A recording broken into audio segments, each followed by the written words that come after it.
Class 6 chapter 4 Hindi.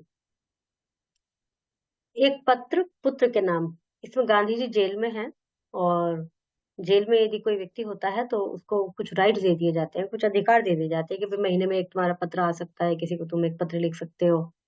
तो उनके दिमाग में आया कि भाई मैं लिखूं, तो अपने बेटे को पत्र लिखते हैं। तो उसमें कहा गया है कि ये जैसे इनके साथ जो लोग रहते थे उन्हीं को ही अपना उन्हीं से अपने रिश्ते नाते सब जोड़ के रखते थे, उन्हीं में से किसी को बेटा मानते, सभी को बेटा मानते थे जो छोटे होते थे। तो इस तरह के इन्होंने टर्म्स बनाए हुए थे। तो इसमें जो पत्र लिखते हैं वो कहते हैं कि प्रत्येक माह एक पत्र लिखने का और पाने का अधिकार मुझे मिला है। अब मैं पत्र लिखूं किसे? मिस्टर रीच एक व्यक्ति है, मिस्टर पोलक और तुम जिसको लिख रहे हैं, तुम तीनों का ही मेरे बार बार माइंड में आ रहा है, तो मैं तुम्हें लिखता हूँ। फिर वो उनसे कहते हैं कि बेटा मेरे बारे में चिंता मत करना, कुछ कहने का विशेष तो अधिकार मुझे नहीं है। आशा है बा, इनकी वाइफ अच्छी होगी। मुझे मालूम है तुम्हारे कुछ पत्र आए हैं लेकिन वो मुझे दिए नहीं गए। फिर भी डिप्टी गवर्नर की उदारता से मुझे मालूम हुआ कि बा का स्वास्थ्य सुधर रहा है। जो गवर्नर जनरल थे जब अंग्रेजों का शासन था, तो उस समय भाई जब इन्हें जेल में थे तो किसी ने इनके लिए पत्र लिखा होगा, इनको दिए नहीं गए।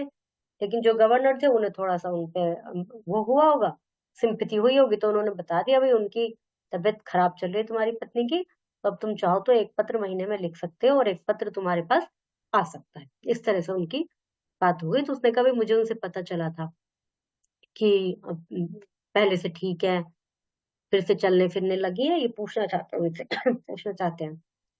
बा और तुम लोग सवेरे दूध के साथ साबूदाना बराबर ले रहे हो, ठीक खाना पीना खा रहे हो। और अब मैं तुम्हारे बारे में कुछ कहना चाहूंगा, तुम कैसे हो, तुम पर जो जिम्मेदारी मैंने डाली है तुम्हें उसका पूरी तरह योग्य हो और तुम उसे खुशी खुशी निभा रहे हो। मुझे ऐसी आशा है। मैं यह जानता हूँ कि तुम्हें अपनी शिक्षा के प्रति असंतोष है। जेल में मैंने यह खूब पढ़ा, इससे यह मैं समझता हूँ केवल अक्षर ज्ञान ही सच्ची शिक्षा नहीं है। सच्ची शिक्षा तो चरित्र निर्माण है और कर्तव्य का बोध है। मतलब कहने का तात्पर्य यह है कि जब हम नर्सरी क्लास से ए आ ए बी सी पढ़ना सीखते हैं, तो केवल वही शिक्षा नहीं है, धीरे धीरे हम उस ए आ ए बी सी से पढ़ते पढ़ते किताबें पढ़ने लगते हैं, बड़ी बड़ी किताबें पढ़ने लगते हैं, बहुत कुछ हमें समझ में आने लगता है। लेकिन हम यदि हम बहुत इंटेलिजेंट है, पढ़ाई में भी एक अच्छे डॉक्टर बन गए हैं, अच्छे इंजीनियर बन गए हैं, तो वो बहुत अच्छी बात है। लेकिन उन सबसे पहले ज़रूरी क्या है कि तुम एक अच्छे इंसान बनो। तो यही जो है गांधी जी उस बच्चे को, लड़के को समझाना चाह रहे हैं कि तुम्हारे ऊपर बहुत ज़िम्मेदारियाँ हैं और मुझे यही पता है कि तुम अपनी पढ़ाई से सैटिस्फाई नहीं हो। तो लेकिन उसके उसकी ज़्यादा टेंशन मत लो। केवल वही एक किताबी ज्ञान ही ज्ञान नहीं है। अच्छी शिक्षा सच्ची शिक्षा नहीं है। सच्ची शिक्षा तो है कर्तव्य बोध। तुम्हें अपने ड्यूटीज़ का एहसास हो कि तुम्हें क्या करना चाहिए, क्या नहीं करना चाहिए। तुम्हारा चरित्र अच्छा हो कि कहाँ गलत हो, तुम कहाँ सही हो, ये तुम्हें आभास होना चाहिए। वो एक कहावत है कि बचपन में सीख जाता है इंसान बोलना, कोई भी बच्चा हो, लड़का हो, लड़की हो, 2 साल का, बल्कि बहुत से तो पहले ही सीख जाते हैं। लेकिन वो तो बचपन में सीख जाते हैं, पर क्या बोलना है, ये सीखते-सीखते बहुत से लोगों की बहुत उम्र बीत जाती है। तो वैसा ही इन्होंने कहा है कि केवल किताबी ज्ञान ही सच्ची शिक्षा नहीं है। यदि यह दृष्टिकोण सही है और मेरे विचार से यह बिल्कुल सही है, तो तुम सच्ची शिक्षा प्राप्त कर रहे हो। भाई मेरे अनुसार तो ये बिल्कुल सही है कि केवल किताबी ज्ञान ज्ञान नहीं है। तो तुम बहुत अच्छी शिक्षा प्राप्त कर रहे हो। आजकल तुम्हें अपनी बीमार माँ की सेवा का अवसर मिला है। रामदास और देवदास को भी तुम सँभाल रहे हो, जो इनके आश्रम में लोग रहते थे, उन सबको भी तुम सँभाल रहे हो। यदि ये काम तुम अच्छी तरह से और खुशी-खुशी कर रहे हो, तो तुम्हारी आधी शिक्षा तो इसी से पूरी हो जाती है। जो भी तुम्हें ज़िम्मेदारी दी गई है, तुम उसको आराम से पालन कर रहे हो, तो समझो तुम तो बहुत अच्छी, सही शिक्षा प्राप्त कर रहे हो। एक बात मैं और कहना चाहता हूँ कि आमोद-प्रमोद एक निश्चित आयु तक ही शोभा देते हैं। आमोद-प्रमोद मतलब हमेशा खुशी, मस्ती, कुछ सिंसियर ना होना, ये एक निश्चित आयु तक तो सही रहता है कि भई जो भी कर रहे हैं कर लो, कुछ नहीं। 12 वर्ष की आयु के बाद बच्चों में ज़िम्मेदारी, कर्तव्य का बोध होना चाहिए। अपने आचार-विचार में सत्य, अहिंसा का प्रयोग की चेष्टा होनी चाहिए। मतलब इनके अनुसार 12 वर्ष वो आयु है, आजकल तो ख़ैर ये आयु बढ़ गई है। बहुत बड़े होने तक भी पेरेंट्स बच्चों पे ज़िम्मेदारी नहीं डालते। अभी पिछले चैप्टर में पढ़ा था कि उनका बच्चा 15 साल का हो गया था किसान का, तब भी किसान ये कहता रहता था, "कोई बात नहीं, बच्चा है, खेलने दो।" तो ये तो हो ही गई है बात, लेकिन फिर भी एक ज़िम्मेदारी और अपना एक नेचर अच्छी होनी चाहिए। भई पेरेंट्स आपको कुछ नहीं कह रहे हैं, आपके ऊपर कोई प्रेशर नहीं डाल रहे हैं, तो उसका दुरुपयोग आपको उसका फ़ायदा आपको नहीं उठाना चाहिए। अपने विचार में सत्य और अहिंसा, अहिंसा का मतलब किसी को चोट मत पहुँचाओ, इनका भाव होना चाहिए।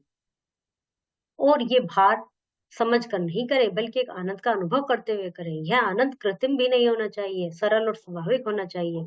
जो भी आपको ड्यूटी दी जा रही है, उसको एक कर्तव्य समझ के या मतलब एक बोझ कि यार करना तो है ही, उससे नहीं करें, एक मन से करें। कृत्रिम मतलब आर्टिफिशियल नहीं होने चाहिए वो कार्य, दिल से होना चाहिए। मैं जब तुमसे काफ़ी छोटा था तो मुझे स्वयं अपने पिताजी की सेवा करने में बहुत आनंद मिलता था। 12 वर्ष की आयु के बाद आमोद-प्रमोद का ही नहीं, बल्कि नहीं के समान ही अवसर मुझे मिले। उन्होंने कहा जब मैं बचपन में मुझे तो अपने माता-पिता की सेवा करने में बहुत आनंद मिलता था, अच्छा लगता था और मैंने कभी 12 वर्ष की आयु के बाद क्या बहुत ही कम ये सब किए हैं, मौज-मस्ती, आमोद-प्रमोद कम किए हैं। संसार में 3 बड़ी महत्वपूर्ण बातें हैं, इनको प्राप्त करके तुम संसार के किसी भी कोने में जाओगे, तो वहाँ अपना निर्वाह कर सकोगे। अपना मतलब जीवन चला सकते हैं। 3 बातें हैं अपनी आत्मा का, अपने आप का और ईश्वर का सच्चा ज्ञान प्राप्त करना। हमें अपनी आत्मा मतलब हमारा मन क्या चाहता है और भगवान इन्हीं को ही यदि तुमने एक्सेप्ट कर लिया, इनमें अपना मन लगा लिया, तो तुम कहीं भी अपना जीवन आराम से काट सकते हो। इसका अर्थ यह नहीं कि तुम्हें अक्षर ज्ञान नहीं मिलेगा, वह तो मिलेगा ही, उसकी चिंता मत करो। पर मैं चाहता हूँ कि तुम्हारे पास अभी समय बहुत है। अक्षर ज्ञान तो इसलिए होता है कि जो तुम्हें मिला तुम उसे दूसरों को दे सको। समझ समझ सकते हैं आप ये बात, ये क्या कहना चाहते हैं? कि जो हमारी नॉलेज होती है, अक्षर ज्ञान तो इसलिए होता है कि जो हमें मिला, हमें जो आता है, हम यदि अच्छी भाषा यूज़ करते हैं, हम किस दूसरों को समझा पा रहे हैं, तो हम उस अक्षर ज्ञान का फ़ायदा ये होगा कि हम दूसरों को दे सकते हैं। यदि तुम्हें अक्षर ज्ञान नहीं होगा तो तुम्हें फ़ील तो होगा कि ये अच्छा काम है, ये गलत काम है, पर उसको एक्सप्रेस नहीं कर पाओगे। तो अक्षर ज्ञान का तो उन्होंने केवल इतना ही महत्व बताया है कि जो तुम्हें मिला है, उसको दूसरों को दे सकते हो। बाकी उन्होंने सच्ची शिक्षा अपने चरित्र और अपने व्यवहार को बताई है। इतना और याद रखना कि अब से हम गरीबी में रहना है, अब से हमें गरीबी में रहना है। जितना अधिक मैं विचार करता हूँ, उतना ही अधिक मुझे लगता है कि गरीबी में ही सुख है। अमीरों की तुलना में गरीबी अधिक सुखी है। खेत में घास गड्ढा खोदने में पूरा समय देना, भविष्य में हमें अपना जीवन निर्वाह इसी से करना है। मेरी इच्छा है अपने परिवार को तुम एक योग्य किसान बनो। सभी औजारों को सदा साफ और सुव्यवस्थित रखना, मतलब जो भी काम कर रहे हो, यदि खेती कर रहे हो, तो सभी औजारों को साफ सुरक्षित रखो। अक्षर ज्ञान में गणित और गणित पर पूरा ध्यान दें। भविष्य में संस्कृत तुम्हारे लिए बहुत उपयोगी सिद्ध होगी। ये दोनों विषय बड़ी उम्र में सीखना कठिन है। संगीत में बराबर रुचि रखना।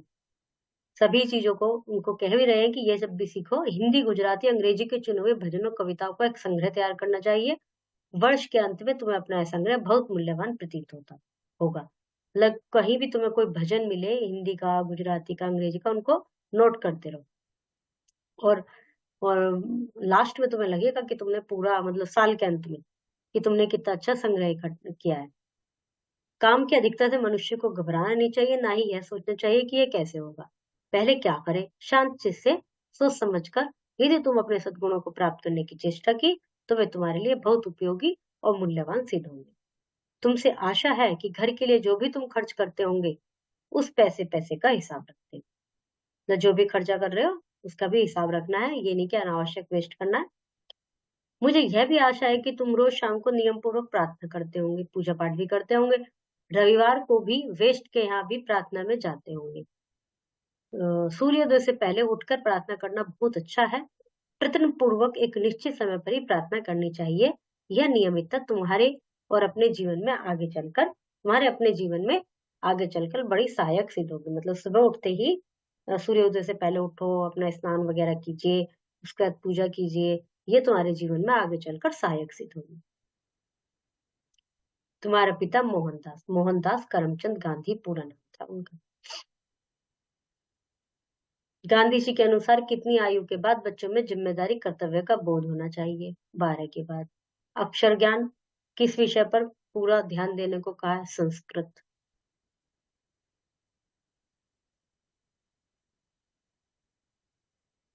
संस्कृत पर। महात्मा गांधी ने अपने परिवार की जिम्मेदारी किस पर डाली? पुत्र पर। गांधी जी का पूरा नाम क्या था? Mohandas Karamchand Gandhi. Fill in the blanks, right wrong. ये क्वेश्चंस है, इनको मैच करना है।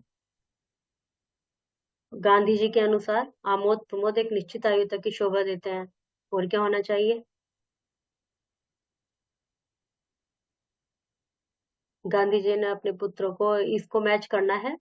गांधी जी के अनुसार आनंद सरल और स्वाभाविक होना चाहिए। गांधी जी को हर महीने एक पत्र लिखने और एक पत्र मिलने का अधिकार प्राप्त हुआ था। गांधी जी ने बा और अपने पुत्रों को सवेरे दूध के साथ साबूदाना लेने को कहा।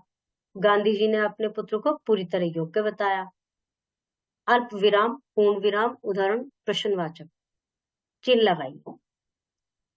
अल्प विराम मतलब जो कॉमा लगता है, पूर्ण विराम विराम चिन्ह जो ऐसे लाइन खींचती है, डंडा खींचता है, जैसे ये लगे, और उदाहरण डॉट और नीचे कॉमा, प्रश्नवाचक क्वेश्चन इसमें लगाने हैं।